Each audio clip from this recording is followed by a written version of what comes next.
Your father is a man of his word. Noong natapos ang project ng Voltes 5, umalis siya para bumalik sa Buzan. Ba natin gagamitin ang spaceship na yan? Ito ang gagamitin ko para makabalik ako sa aking pinagkuhan. May mga pangako pa akong kailangan tuparin.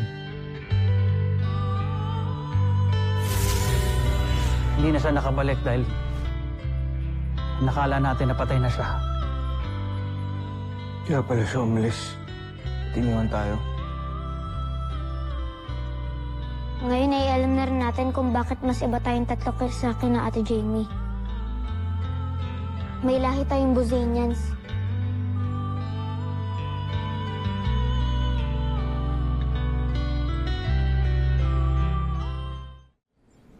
Grabe, nakakashock to. It doesn't matter, Egbert. To us, hindi pa rin kayo naiiba sa amin. Tanggap pa rin namin kayong magkakapatid. Thanks, Jamie. I'm proud of them. Katulad si Mama and si Papa. They believe in the cause and they sacrifice themselves. Bumalik si Papa sa Buzan dahil meron siyang pinangako sa mga kasamahan niyang Buzania. At tinupad niya yun.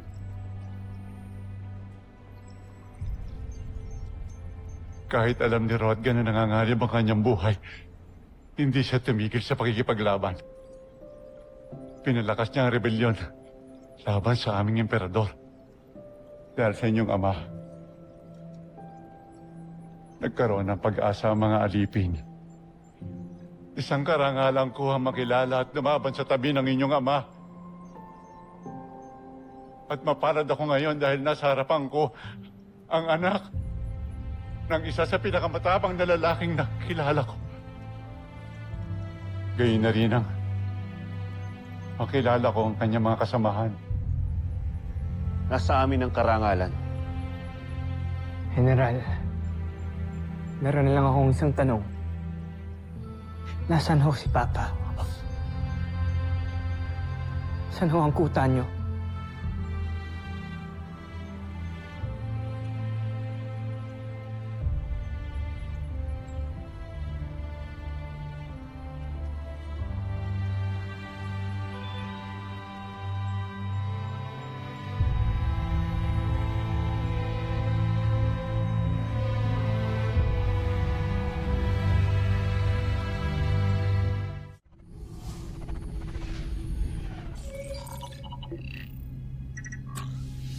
Joffrey, si General Watson ang nagpapalipad ng Agilang Bakal. Pero tiyak ko na hindi siya ang may likha nito. Walang ibang may alam ng teknolohiyang ito kundi ang traidor na si Hrothgar. At malamang ay nakarating na rin siya sa Terra Air 2 kasama ang mga rebelde. Ayokong malaman ni Zardos ang tungkol sa kanyang ama. Bibiguin niya lang ang aking mga plano kagaya na nangyari sa mga misyon niya. Lahat palpak! Ititikom ko ang aking bibig, mahal na emperador. Sa halip na ikaw ang manahimik, bakit hindi si Zardos ang patahimikin mo?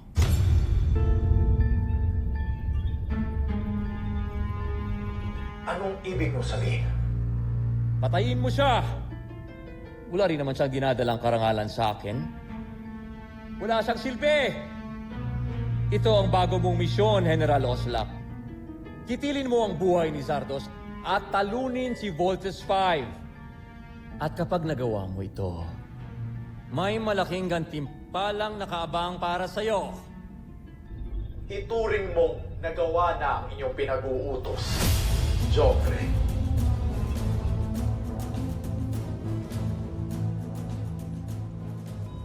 Watson! Watson!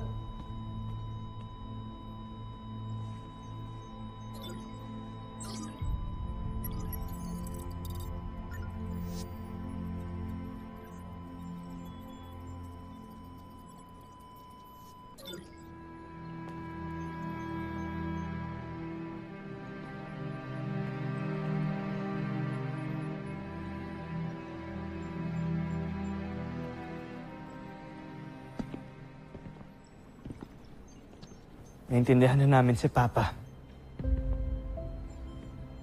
At katulad niya, pinapangako naming Voltes team na ipaglalaban namin at ipaghihiganti ang lahat ng inaapi ng mga Bosenian.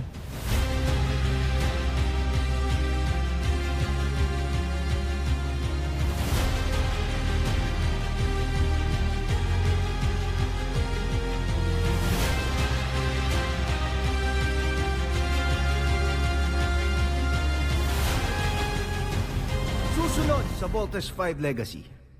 Wala na akong maasahan sa inyo! Puro kabiguan at kahihiyan ang aking nakakamit! Patawarin mo ko, Joffrey. Buhay ko na lang ang iaalay ko para sa'yo. Mahal kong prinsipe. Aerial reconnaissance clear. Nakita ko na rin ang isa sa mga Voltes 5. Humanda ka ngayon sa akin. Speaking of Steve, nakita ko kasi umalis siya kanina eh. Alam mo ba kung saan siya pumunta? Tawagan mo kaya? Ute, bakit ako eh? Ikaw yung curious dyan. Ma? Sige, check lang. Sandra, bumalik ka dito. May hirapan ka sa gupain ng Armstrong na yan. Naiintindihan mo? Tatapusin na kita, Steve Armstrong. Para sa aking Prinsipe Zardos!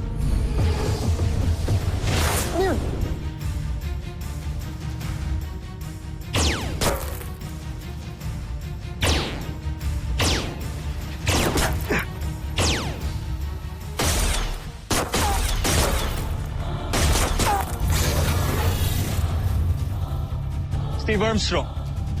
Kuya Manuel.